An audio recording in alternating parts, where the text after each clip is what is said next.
I used it on the real situations like hair, crumbs, kitchen mess, because this is where most robots really fall apart because they either spread the dirt around and leave things behind, and they don't really get the job done properly. And what makes it different is the suction power, because it can actually finish the job. It has 26,000 pascals of suction powered by a high-speed motor, but what matters is not the numbers, is that it actually picks things up in one pass. Hair doesn't get pushed around, crumbs don't get left behind, and that's what reduces the need to go back over the areas.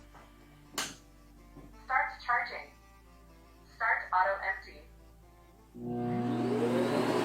empty. It also has a mop that cleans itself properly, and this is where most robots fail because they mop, but the mop itself gets dirty, so you're basically just spurting the dirty water. Start cleaning mop pads.